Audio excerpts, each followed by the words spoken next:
now. Call the James Harris Law Camp Lejeune helpline now to get the compensation you deserve. We're already fighting for thousands harmed by the water at Camp Lejeune. Call now or you may forever lose your right awarded a settlement between $100,000 and $550,000.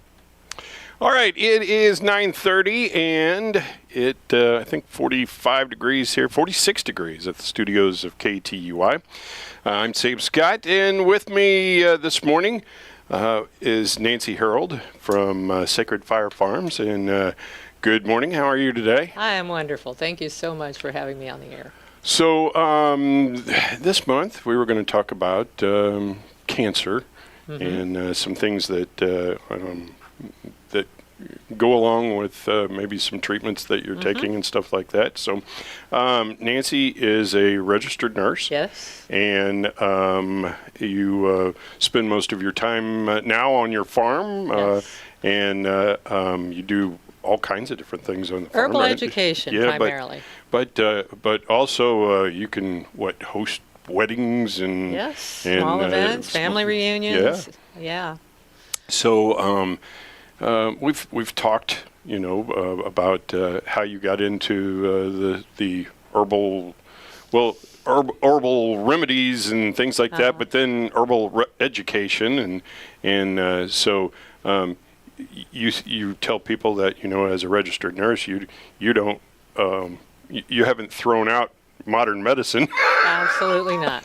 Absolutely not. There's a time and place for everything. Right. So. But I think medicine has shifted to the point where, a lot of natural health practitioners will say, this may be an issue for allopathic medicine, but allopathic medicine doesn't always say, you can do this to supplement what we're doing. Right. So that's kind of where I come into play. I've straddled, both worlds, and I see benefits to both at different things. Mainly, I wanted to talk about what I see as a trend, and I want to approach this with my nurse hat and with my botanical hat and join them together and say, these are some things we need to be aware of for prevention.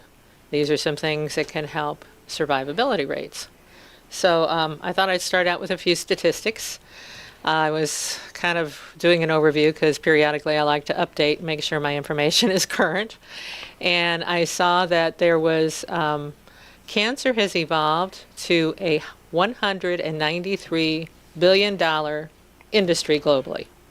We spent $193 billion on cancer treatment in 2022, compared to 6 years ago, where it was a $90 billion industry.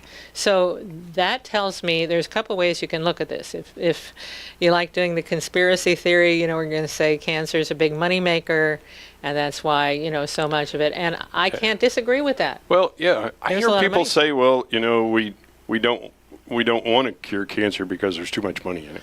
Well, unfortunately, I'm even of the school of thought. I'm a pragmatist at heart. And I'm going to say that, if we saw survivability rates, then, double, that would be one thing. But compared to, I think, 2022, the survivability rate was only 609,000, or 609,000 deaths were recorded from cancer in 2022, compared to 600,000 deaths in 2016. 17, excuse me. So that tells me in that 6-year time frame, we've not made any progress, although we're spending twice the money.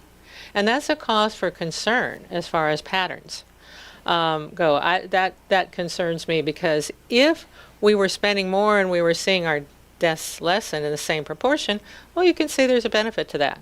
By virtue of the fact that's not happening, then I think we need to have a little closer look, a little more scrutiny.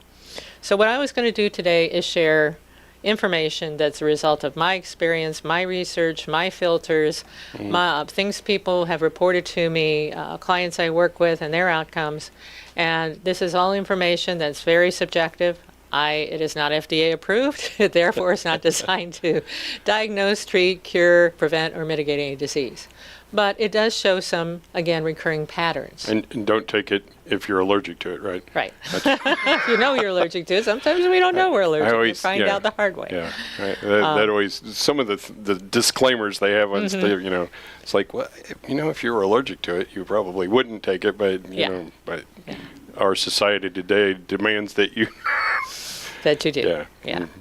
So another interesting statistic that's showing up, it's estimated right now that, or this is actually information a couple years old I came across, that 1 out of 2 people will experience a cancer diagnosis in their lifetime. Yeah. That's 50% of our population. Sure. So that also bears scrutiny as far as what do we do to lessen the chances of that happening. You know, each and every person, I would venture to say, has had some experience with cancer in the family. Right. You know, and that affects not only the person who's undergoing the treatment, but also the person who, you know, is affected by whether whole it's a family. husband, wife, children, that sort of thing. Close friends. Yeah, absolutely. I've lost a few close friends to cancer, unfortunately, within a short period of time. You know, and there was no way around that. Some of them chose conventional treatment, some of them chose only natural, some even chose no treatment at all.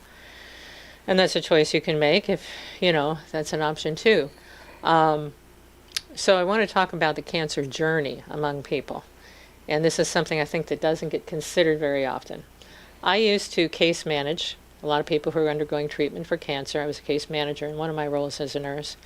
And, you know, you look at the family dynamics, and there's actually 2 journeys that are taking place when a spouse gets diagnosed with cancer, especially if I'm not talking about the secondary relationship with children, but specifically the spouse. And so often they think it's the same journey, and there's actually 2 different things going on there. You have the person who's facing their mortality, who's going to wonder what happens to their family if they don't survive. And you have the spouse saying, I need to do everything I can to save them. Mm-hmm. And sometimes those philosophies are at odds with each other. And I'll give you a case in point. I tried to do a gentle information offering, if you will. There was a disparity between a couple that I knew, and he wanted to do natural remedies only, and she says, I'm science-based, I want only science, I want him to go only allopathic. Well, he caved to her, and the outcome wasn't as desirable as they would have hoped. So I think if there is one lesson to be there, one takeaway from this whole program, and I'll stand by this because it's not only with regards to cancer, but any chronic disease. The person or methodology that you treat with should only be the one that you believe in.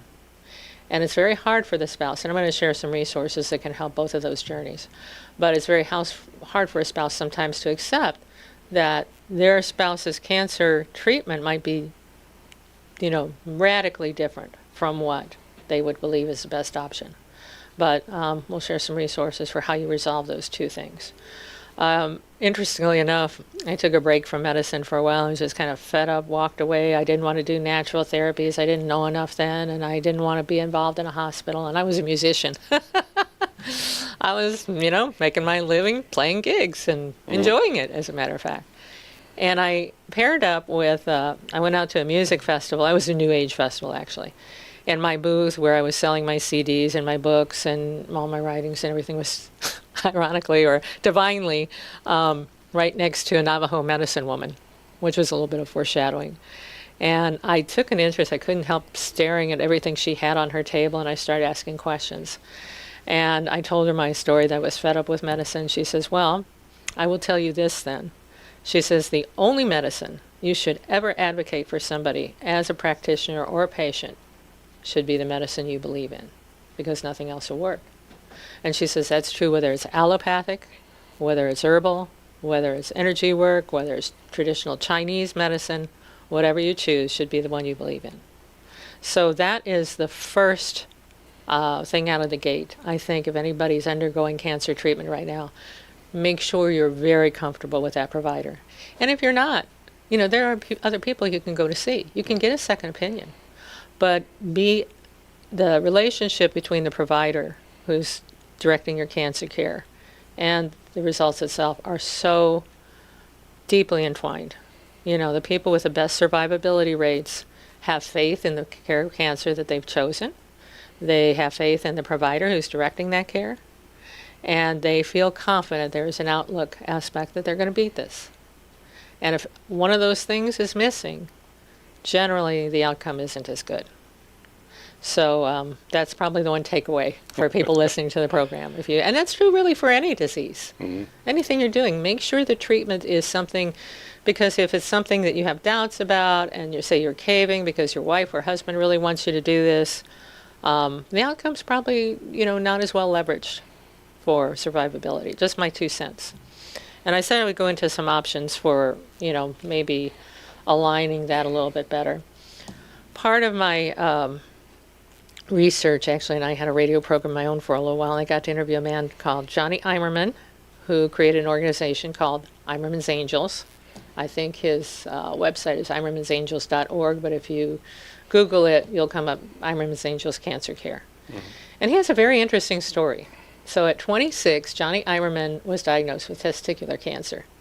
And he didn't have a lot of family resources, and it was very traumatic for him, obviously, not only as a young person, but the personal nature of it. And he kind of made a pact with God, saying, if I survive this, I will make sure that nobody has to undergo cancer care alone, which is pretty impactful.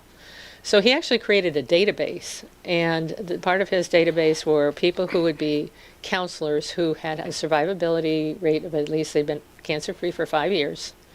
And the database is so specific that if somebody wants to partner with a mentor, say, who survived cancer 5 years, they can choose by having the same religion, choosing the same treatment, whether it's natural or allopathic, the same type of cancer, say a male versus another male.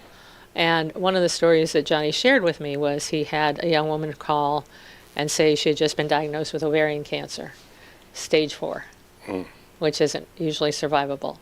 And she says, so you probably don't have anybody in your database. And this was fairly early on after he crafted this. And he says, I have 5 names I can give you. Do you want one, or do you want all 5? So I never heard how that landed for that woman, but I think that's remarkable that, we get in our head that once you hear that stage 4, once you hear that, thing that seems like a death sentence, there are people who've beat the rap.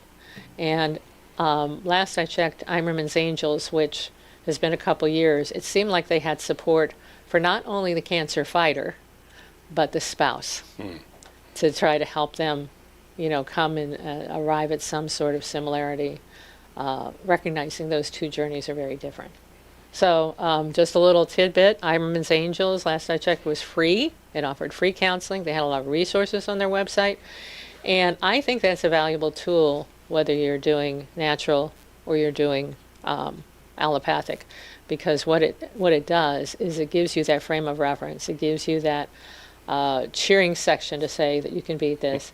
And he actually found, even among all-inclusive stage 4 and below, that Johnny's methodology of pairing cancer fighters with cancer survivors, there's only those 2 things, not victims, fighters and survivors, that increased cancer success rates and freedom from the disease by 80%. 80% survivability went up 80%. So I think there's value to looking at things outside the box. And I'm going to get on my old drumbeat about how to avoid cancer. Because diet comes in, no question. They're looking at the increase, 2023, young adults and the types of cancers they're getting, pancreatic cancers, gastrointestinal cancers, things that normally were seen in larger elements in an older population are now showing up in young people. And diet is a huge piece of that, I believe. I'm also thinking that our immunity is challenged in ways it never was before. And I see that because people talk about getting sick, even with the COVID shots. They're getting more. That tells me that it's kind of the canary in the mine shaft. It's not that you get sick so much, but what's going on with your immunity that you're getting sick so much. And there has been more than one source that reports that we have cancer cells in our body all the time. They're there. The body fights them off when it has a healthy immune system. And when that immunity is down or challenged, and stress can do a big part of that. Of course, how do you get over stress? That's a whole another topic of conversation. But the things that impact our immunity will then also make us more susceptible to things like cancer. because the body can't fight it off. I heard a doctor this morning on the way in here that about 3 o'clock in the morning that they were talking about cancer, and somebody said, well, you need to give them an energy drink or something, something with sugar in it, and the doctor said no. He said sugar suppresses your immune system for however much sugar you take for however many minutes or hours or whatever. Hours. I had never heard that sugar suppresses your immune system. Yeah, one of the students in my class actually, planted that seed. I've always heard that sugar is terrible. It feeds cancer, whatever. So avoidance of sugar and grain are key in the diet. And I'm not saying that I'm not going to have that Hershey's Kiss at Christmas time. I am. I might have more than one. But it's something to at least start scaling back. If cancer runs in your family and you're susceptible to it and you have a stressful life, try to look at cutting it in half to start, if nothing else. But yeah, she had shared with me an article she came across that said, I think it's hours, like one candy bar suppressing the immune system for hours. Wow. Which is impactful. And she says, I got to find the article. I got to give it to you, Nancy. I said, well, I would be interested in seeing that. I've known for a long time sugar, and some of our, I hate to say it, our glyphosate treated grains and not, GMO evolved grains, our bodies don't know how to process that. Glyphosate is, there's right now, you see the studies. If you think you've been harmed by, Monsanto, it's a glyphosate product. There's class action suits and a recognition that this is a problem. So since we a lot of times don't know how, or this is my school of thought, since I don't know how those grains were created or whether I've got glyphosate treated grains or I don't, because there's so much leeway in what gets certified organic, I'll just stay away from it. I'll just, and it's even rice, I'll do things that if I do, it's oatmeal, unfortunately. I like oatmeal, but I don't know what's been sprayed and what hasn't. So my personal preference is buckwheat is not really a grain, it sounds like it, but we do buckwheat pancakes if we want that starch. We do, I have to say I'm a popcorn junkie. So I do try to make the best choice of getting organic popcorn, and I keep the portions limited. I don't do it every night. I kind of do it when I need that snacky stuff because there's, worse things I could be snacking on. So this isn't about, living your life as a dietary monk. It's about making some good choices, making the best choices you can in the situation. So interestingly enough, I did real well at Thanksgiving. I allowed myself to have that forkful of something that really looked good that I couldn't pass up. And then a little family stressor hit. And at the same time, a friend was having a crisis. And the whole diet just went south. My willpower was MIA, I got to tell you, And that's going to happen too. So we have to realize that we're human. We're going to have moments that trigger us. And the thing is just to not see it as a continual downward spiral from there, but at some point get back on the track. It took me a week to get back on, what I thought was clean eating. I'm accepting of that. Like I said, this isn't about being perfect. It's not about being a dietary monk. You just have to do the very best you can. But if you're worried, if you actually have a fear around getting cancer in your lifetime, then take action now. That's all I'm saying. And probably have your D3 levels checked, because that'll tell you a lot about your immunity. You've heard me beat the drum for D3. I think it's really important because we're looking at COVID deaths, and I think they said 90% of the people who died from COVID had subtherapeutic D3 levels. They weren't even in the range of any kind of norm. So for avoiding long-haul COVID, for avoiding cancer, for avoiding a lot of chronic diseases, D3 is hugely important. And there's a blood test you can get online and order your own. If you're averse to going to a provider and having them pitch a bunch of stuff at you like I am, then order a test you can take at home and go from there. So there are definitely things we can do. Talk a little bit about my own journey. I had the fear of cancer. There was a breast mass that was found when I was in my early 30s. I will tell you then, even when care was supposed to be more compassionate and streamlined and many other things, it wasn't for me.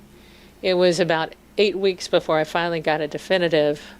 First we see a mass, well, we should do an ultrasound. Well, that's not definitive, so we need to do a needle biopsy. Well, that's not definitive, so I need to send you to another round of tests and surgeons and everything until it was finally ruled out. And it was pretty distinct. I was, it was sore, it ached, I could feel the lump. So through everything I went through at that time, that was a little bit of the beginning of my descent down the rabbit hole of allopathic medicine doesn't have the answers to everything. And I thought, you know what? Considering all the stress that I went through to get that answer, I'm kind of thinking this isn't something I need to follow up for. I know when it was present. I know when it went away. Recently, during another stressful time, I could feel that sensation again. And rather than charge off to the doctor and this was my choice, again, it doesn't have to be everybody's choice.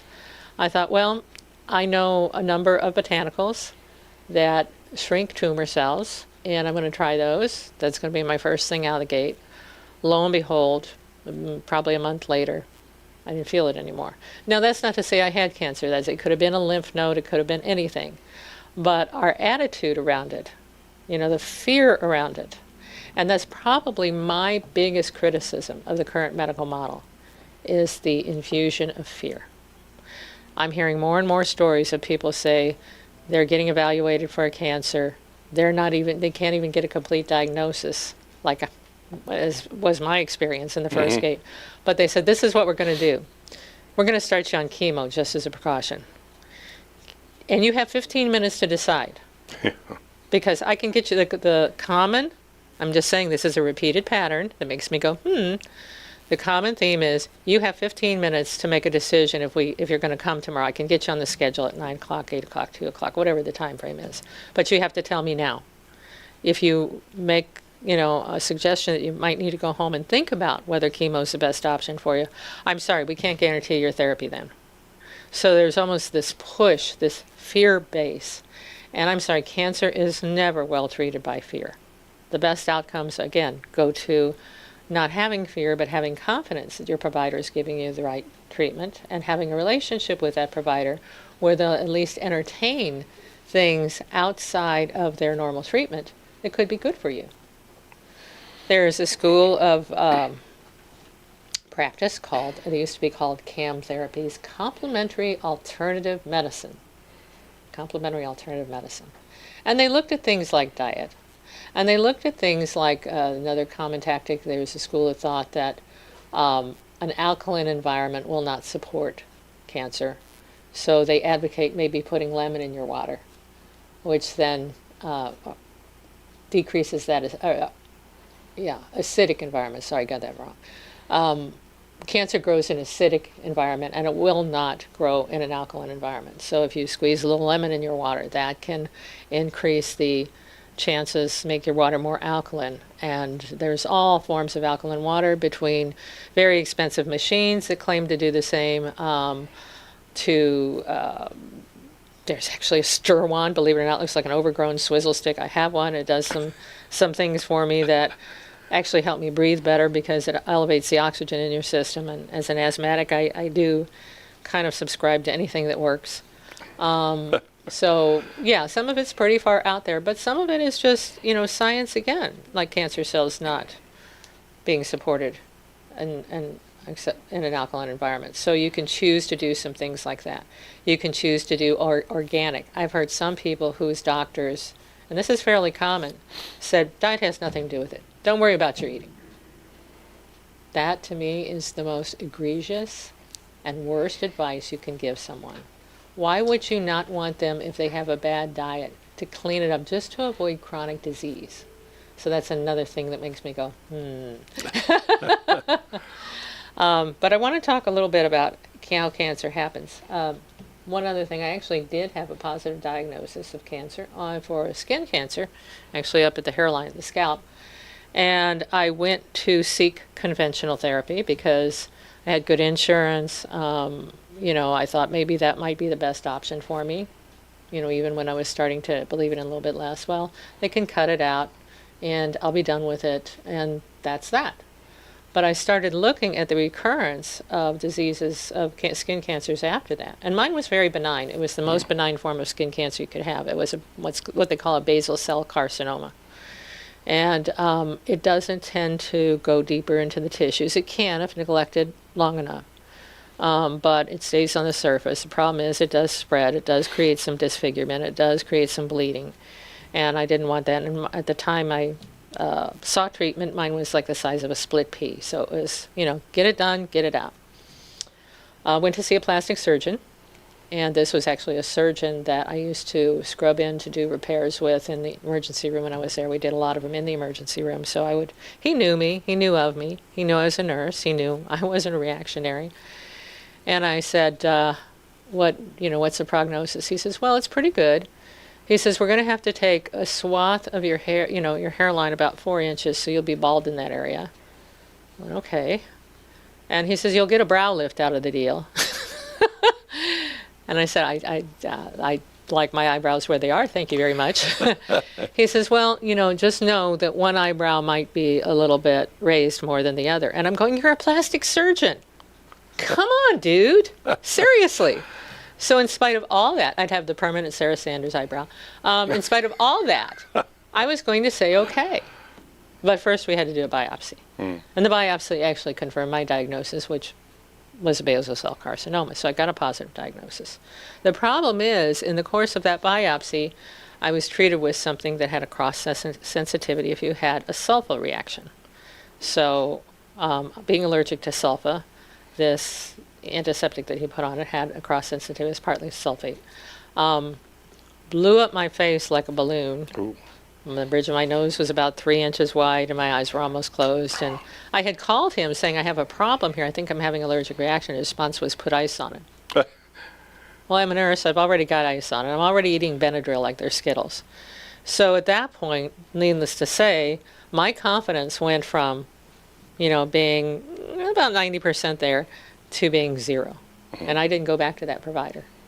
Because I knew at that point, he ignored an allergic reaction, knowing what I knew. And, he wasn't going to be the guy to treat me. And I wasn't sure at this point that I had any confidence in any allopathic provider, considering what I was told. So I chose to treat it botanically. And I was at the beginning of my herbal journey, so I didn't have a lot of information or tools like I have now. But I knew enough astringents I could keep the bleeding down. And, I would do everything and, exercising a healthy diet and hope for the best. All right. So you got about 2 minutes left. Oh, my goodness. Wrap? I'll wrap it up. We might need to do a part 2 on this. Well, that's fine, too. Yeah. So maybe next month I'll come back and talk about part 2. But the point being that the herbal worked, and I was very grateful that it did. But at that point, I think my belief system was a huge part of this. And, it's been more than 5 years, and it's not come back.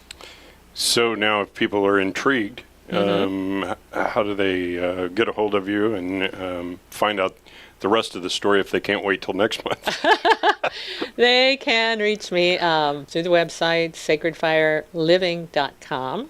They can also, I have a Facebook page, actually, that it talks about our farm. That is Sacred Fire Farms. Can message me, can communicate with me by then. But, there's a lot to this, and I wanted to share a lot of the basis for it. So time goes fast when you're talking about something that so innately rich with information. So, real quickly, what are some of those botanicals or whatever that help you with cancer and things? Artemisia annua is now being studied by modern science. They make a drug called artemisinin, which is directly derived from that botanical, so that's showing that has a lot of effectiveness. Diet is the biggest thing. Yellow dock is a portion of iron that supplements the artemisinin, so a lot of different things. We'll go into those more next show. Okay. All right. So you can find you on your website, your Facebook page, and you're always open to people contacting you. Absolutely. Right. Yeah. And have you got any classes or anything coming up? Or? We're kind of winding down our season for a little bit. We're going to do a muscle testing class in January where you actually read the body signs, whether a treatment is botanical or otherwise is good for you. All right. Well, Nancy, thank you. We'll talk to you again next month then. That sounds good. All right. We are AM 1560 KTUI Sullivan. You can pick us up on YouTube and the TuneIn app. And it is 10 o'clock. It's time for the news. Stay tuned. USA News, I'm Tim Berg. President Biden is set to meet later today with Ukrainian President Volodymyr Zelensky at the White House. Zelensky also set to meet with